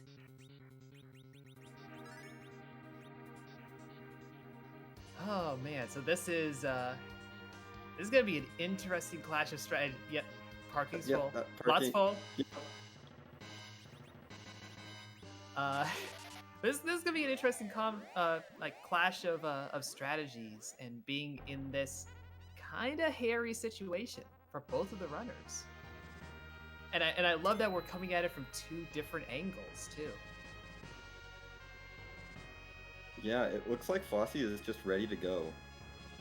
Just double checking equipment, making sure everything is equipped well.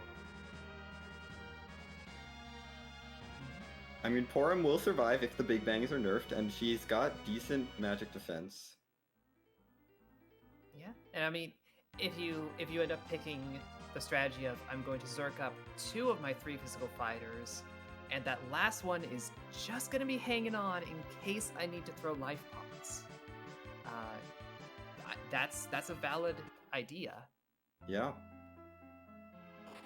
But man, this is going to be tense, and we don't even know what we're up against. That is the hook to say the thing.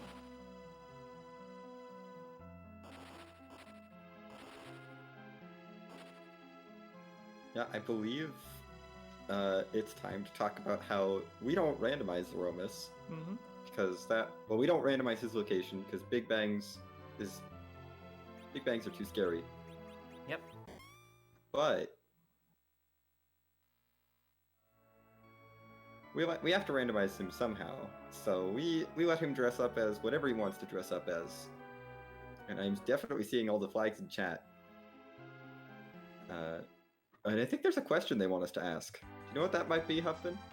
There are a few questions that I'm told to ask, and that I get asked. There's a lot of questioning going on, but I think we can go with, in the name of the moon, how's about that hat? And whose butt are we going to kick tonight? I think at this point it's well established that I cannot simply ask the question correctly. I simply can't.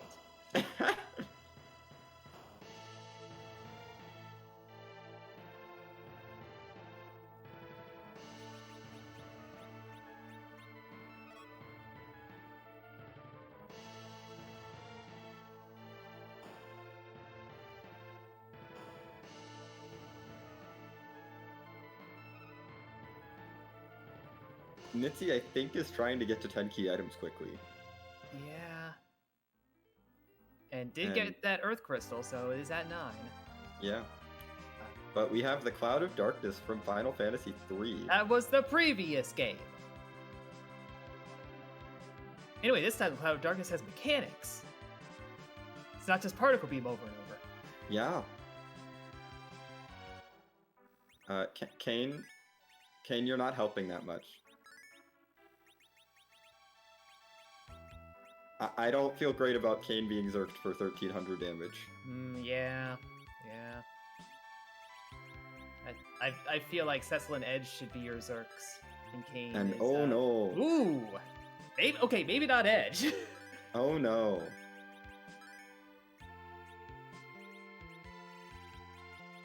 That was a hefty Edge is like magic the good hit. zerker, so that's really bad. Yeah. I mean, he is, in vanilla, the little bit of a glass cannon when it comes to the physical fighter set of the 3. Unless you get the ninja robes, which is really high magic defense. Yeah, I'm not sure I would even bother trying to keep this fight going without the Edge.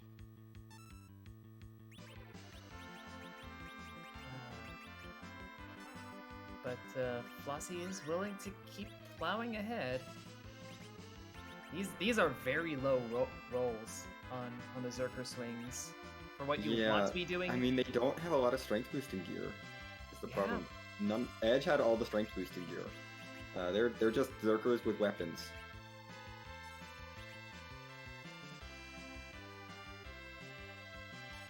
Nitzy is doing the Siren Steel over on his side.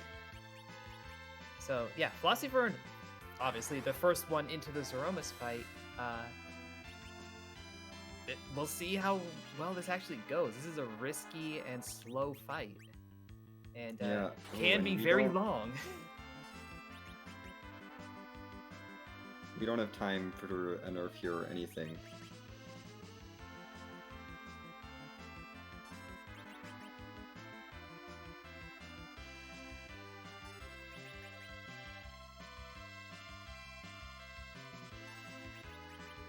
Ooh, this is not looking good for Flossie.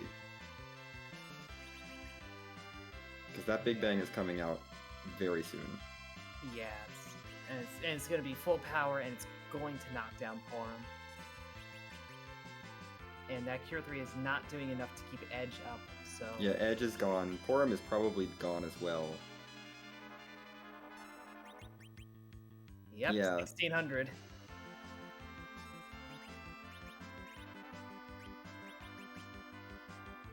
And then I think that's the tip. So now we're just Cecil and Kane taking the wheel, and they don't have enough power to get through this before another Big Bang comes out. Mm-hmm.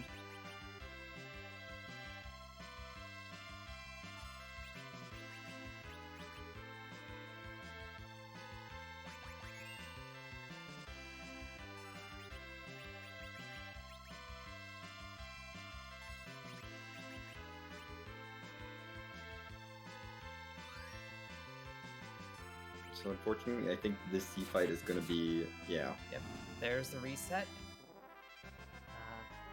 So we'll see if Flossie wants to push back in and gamble on a different Big Bang, or a different nuke target rather. Nope. Looks like Nope. she's decided that she wants to get some safety. Cannot blame her at all. Nitzy looks like just finished gathering his safety. Yeah. Flossie's anchoring really isn't an issue here. Her anchoring is, like, the Tela is still very low level, very solid, but Flossie's going to go back and try to find some more sirens. Anyway, you could do the Siren Steal off of any of the alerts that are in here. So the fact that you've done one already, not a big deal. And that strength ring is nice, I guess. Yeah, you might stumble upon some handy gear relative to what you're currently sitting on.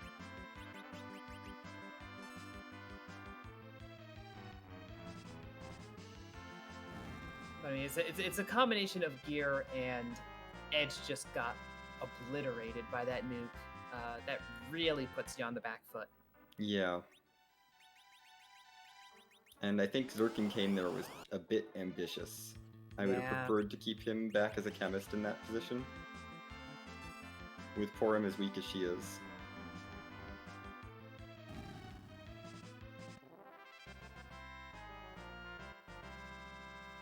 Fortunately, Flossie shouldn't need a lot of sirens here.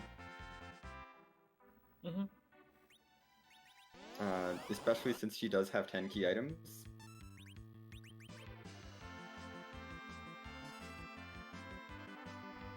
Though Nitzy also does have 10 key items at this point. Yeah, that tower key makes up for the lack of Twin Harp. Puts him in a good spot.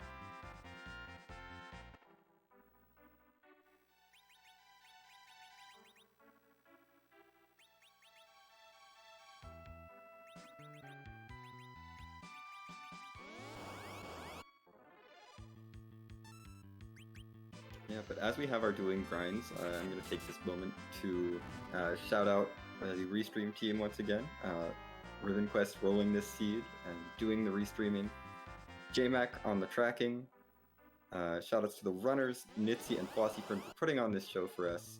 And of course, shoutouts to my co-commentator Hupfin for joining me here in the booth today.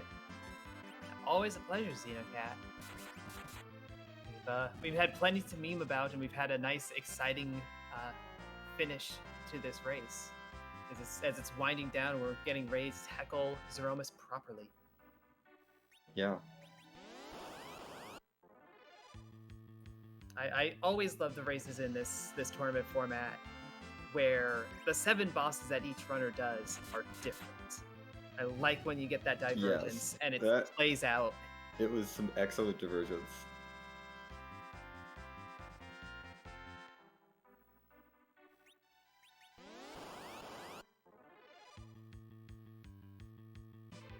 But it looks like Flossie is done stealing sirens.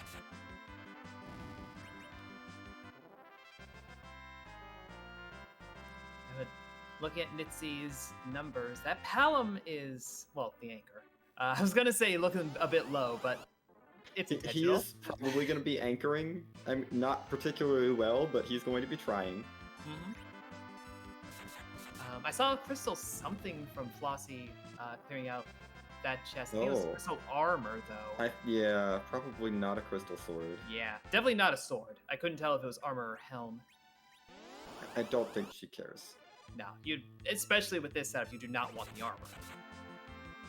And the helm is probably not enough of a damage boost to be. The helm is just not a damage boost. Well, yeah, defense, anti-damage. And it was the helm, it turns out.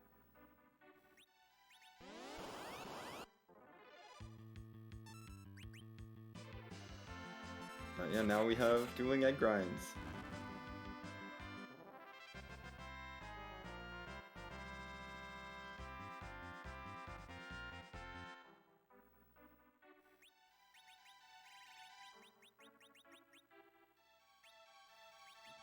But not for long, as Nitzy is through all of his sirens. Yep. Flossie making the heads-up play to put Kane up in the top slot so that he goes first and can just take care of these eggs really quickly. Mm-hmm. But I think Nitzy is on his way to Z. Picking up a dedicated anchor. Yep. Because Palom is not good.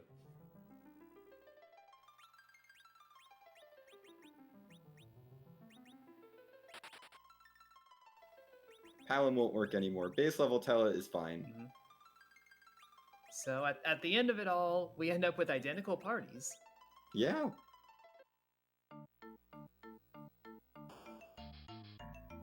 Probably taking Tella there because Tella was closer to the entrance. That's as good a reason as any. I mean, when you're looking at base level characters and their base level agility, yeah. Yeah, you're standing right by the entrance. You'll do.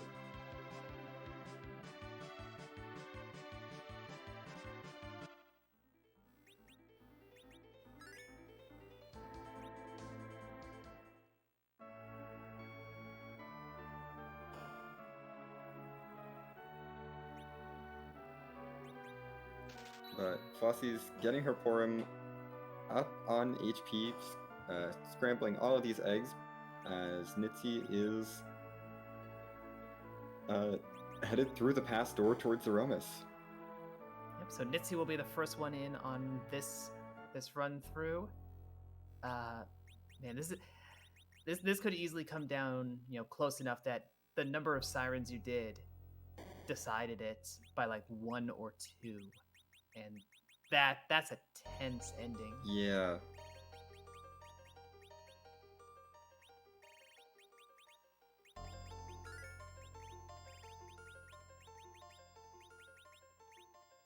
Flossie is done with her grind, so we'll be joining shortly. But I think is a little bit lower on levels than Nitzy, but not a whole lot. But I think that Nitzy's sinking that time into that grind means that his Zeromus fight will just be extremely smooth. I can't really see this going wrong with the levels that he's got. Oh, it's basically the same. Yeah, I think at that point it comes down to equipment. It's down to the Crystal Sword difference. Yeah, the Crystal Sword, then just having the right, turn over turn approach. Yeah.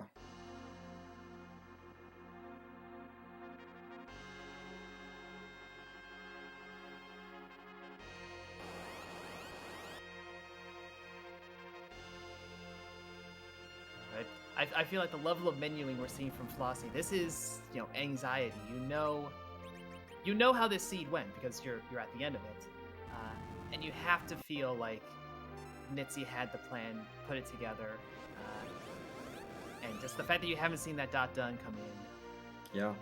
You're like, I need to get this right, especially when you're running a seed and you've taken one wipe. Yes. That always has you feeling on the back foot. I need to make sure this one counts because otherwise. Yeah, there's no way there's no way I get a third swing at it. Yeah. And to be fair, Flossie's routing ended up working out a lot better for her in terms of time spent running around. It's just that Crystal Sword Cecil do Crystal Sword Cecil things.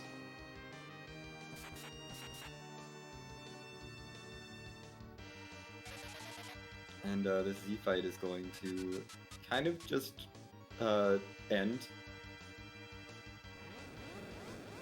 Oh, the Cloud has it out for Edge. But Nitzy's Edge survives the hit.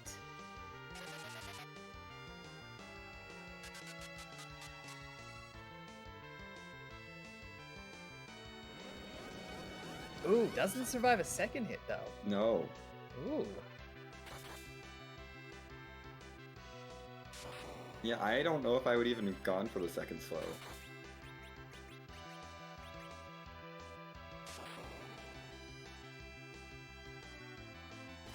Yeah, I mean, this is just like FF3.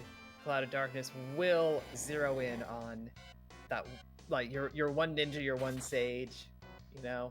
One that's like, but they're the linchpin of my team. Nope, flop.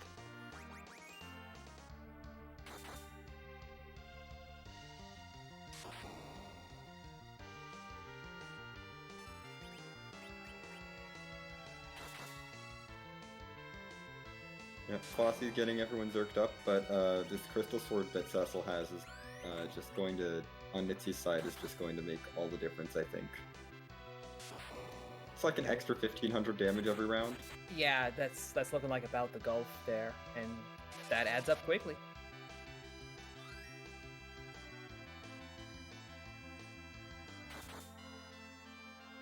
Again with targeting Edge.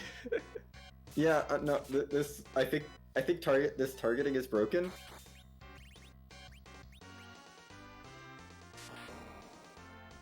But Flossie anticipated this. Picks Edge directly back up. Oh my god, that's 4 1-in-5s in a row that have all rolled Edge. Mm-hmm. Amazing.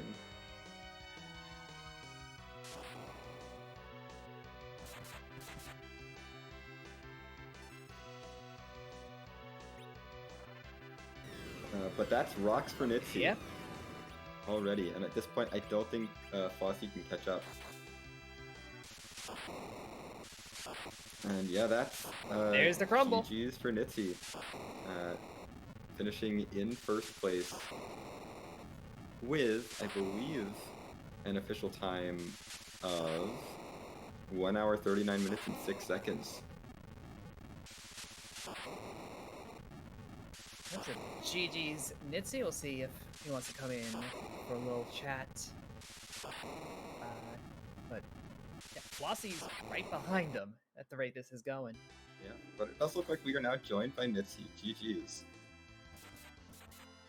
Thank you very much. Hopefully you can hear me. This is the first time I've used this headset with, it's brand new to me. We can hear you just fine. Perfect. Yeah, that was something. So as the runner, how important did that crystal sword feel? As you saw there, I ran around and around and around. I'm like, crystal sword got to be somewhere, or at least Excal or something. And then once it hit there, I was like, oh, thank goodness, thank goodness. Yeah, because obviously we run on a delay, so you know how close you two were at the end, and seeing we're basically describing it as a whole extra cane coming out of damage, and it's thanks to that crystal sword. So that really helped with a lot of those late fights and getting the damage you needed to get them done. I definitely see that. Obviously, I missed an easy spot where King Queen Evelyn was. They were in Zot. Flossie got the pan early and ran the pan and never even raced the big whale. Oh, interesting. Well, yeah, I'm they glad were just chilling at Zot too. Oh well, you know, you take the odds, and I was just thankful to find Dark Elf at the bottom there, where he's not that much of a pain. But yeah, I didn't realize it was as close it was until I had done, and then suddenly, like, Flossie finished not more than 2 minutes after. So yeah, GG to Flossie. It was very close. I had a feeling I was behind most of the race, thinking maybe she had found something or something like that. but I was just thankful that I pulled it off. I mean, it really was that crystal sword that made all the difference, because Flossie was running with a lightsaber for the entire seed. Yeah, I mean, we had enough lightsabers to you know, to fill the planet. It seemed on that seed, but nothing beyond that. But I was just thankful to sort of hit that lightning in a bottle there. That was going to be basically, that was my last gasp there. So it was just kind of funny that it popped up there, and that I was like, oh, thank goodness, because I couldn't spend more time looking for chests and looking for trap chests to take care of that. Yeah, it was a really interesting race, and it was really close for a while, and I think it's definitely worth a watch back just to see sort of where you each sort of took the lead. That crystal sword was a huge advantage for you, and it seemed like it would end up being like, unless Flossie found something without going to the moon, it was very much like, oh, Nitzy's got a clear lead with the crystal sword. And then we saw King, Queen, and Dark Elf at the same time. Oh wow, that's and it was real spicy. Absolutely, I definitely want to watch this back. Shout out to Ribbon Quest. She did awesome work with this seed, giving me a heart attack. Also to you, Huffman and Xenocat, thank you so much for doing that, and JMac for pushing the buttons. I can't wait to watch this back. Yeah, well, thank you for putting on a great show for us, and GG's once again. Any questions you have, Hubfin? No. I was just gonna echo that, GG, and echoing that. Yeah, it was a wonderful race to see. Wonderful, the divergences that occurred kept it exciting. Well, that is great. I will hop out now, and thank you again. Thank you to Free Enterprise 2. Thank you to all the admin staff. There are so many names, I don't want to forget one, but thank you so much for putting this on, and I guess I will see you in the round of 32 in the waxing bracket. Indeed. Have a good day, y'all. Yep. All right. Well, that was our winner, Nitsky, moving on to the waxing bracket, to the round of 32. And we are now joined by Flossiefern, who unfortunately did take the loss today, but it was so close. And there were definitely some moments that I want to highlight in that race. But first, Flossie, do you have any thoughts about that seed? Yeah. Can you hear me? Yeah, good. This was my first race in quite a while. I'm pretty happy with the way I played. I was kind of nervous in the beginning, but I sort of got into the groove of it. And I knew that Z fight was ambitious, but ambition wins sometimes. I cannot blame anyone for taking that swing. Yeah, I saw that. Honestly, I feel like if Edge hadn't taken that nuke, I might have tweaked it, but I don't know. That was the thought in chat as well. Yeah. And then he got it again, but I had leveled. The cloud of darkness does not like ninjas, it turns out. I know, no. Every single counter nuke we saw landed on Edge. And I honestly thought he was... Yeah, I thought he was going to tank it, but oh well. No. Yeah, honestly, this was a really well-run race. I mean, considering you almost finished 2 minutes behind Nitzy, and Nitzy had a crystal sword. I don't know why, but I had like a weird psychic feeling he had a crystal sword. Don't ask me why. I just was like, I feel like I'm up against a crystal. Yeah. Sure enough. It was in the format ogre's chest. I basically had the ninja version of a crystal sword, which was like 17, Masamune, so I figured I was okay. Yeah. No, you definitely had decent damage with that Edge. Yeah, no, he was swinging for sure. You said they were in the ogre chest and in the ogre chest in Upper Babel on the hook. Yeah, I had like shut my looting door at that point. Yeah. So, yeah. And to be fair, you found a lot of really good loot just from like the main checks at that point, and lightsaber Cecil's not that bad. He isn't. I mean, I almost didn't want to dip Fabul, but I was like, I need stuff for my mages too, and ended up getting edge gear as well, so that worked out. Yeah. But yeah, all in all, I just want to say it was a really well-run race. Your routing definitely paid off this seed. Thanks. I do. I feel good about it. I feel good about the way Yeah. I ran, for sure. And Nitz, he's great. It was so fun to go up against him, and good game.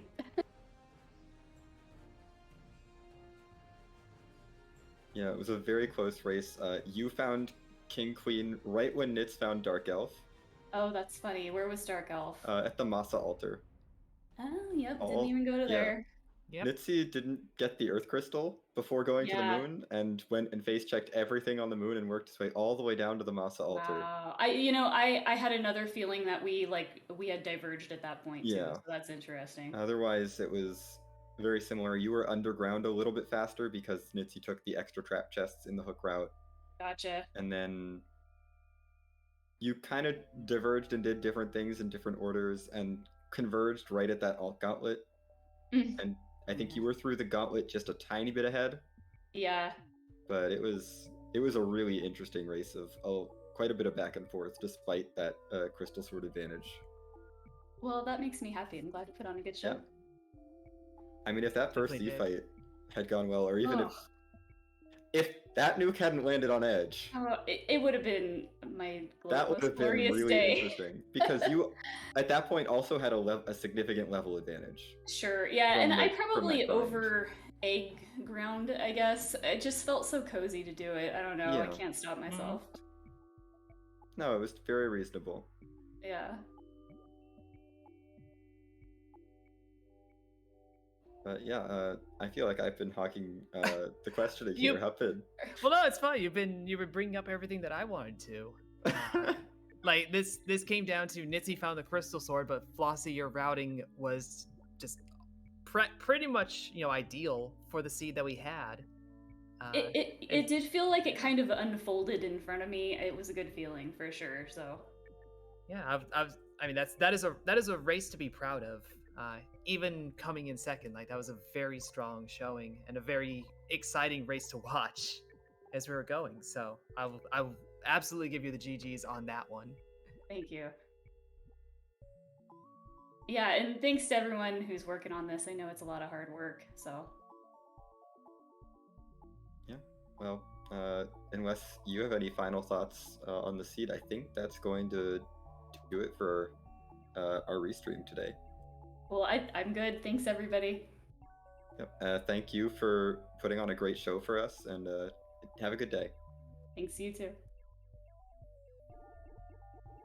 Yep. So, as Xenocat said, that will do it for us. We're going to send you all over to the main Free Enterprise channel in just a moment. So we have Warlink and Gambit going through their match. As always, do not spoil the outcome of this race. Feel free to nudge people to watch it, as it was quite good. Yes. No spoilers though, because we have newspapers. We will bonk you. We will. And then past that, we have 2 more races on the docket today. We have Raging Levine and Professor Renderer at 8 p.m. Eastern Time, 5 p.m. Pacific, on Free Enterprise 2, so right back here. And then Descartes Smash and Peasants OMFG at 11 p.m. Eastern, which would be 8 p.m. Pacific, back over on the main Free Enterprise channel. Yeah. And then, of course, there's a whole bunch of races tomorrow, but we'll let the folks later tonight give you the info on when those are. Or if you don't want to stay up that late, you can find all the schedules and stuff in our Discord. Yep, we have whole channels laying it all out for you. So with that, we will thank you all for watching. Thank again Ribbon for handling the restream and JMac for handling the tracking, and to my co-coms, Xenocat.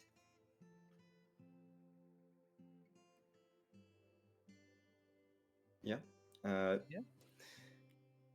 It was a great race, and I'm pleasure to be with you. Thank you to Hupvin for joining me for this race.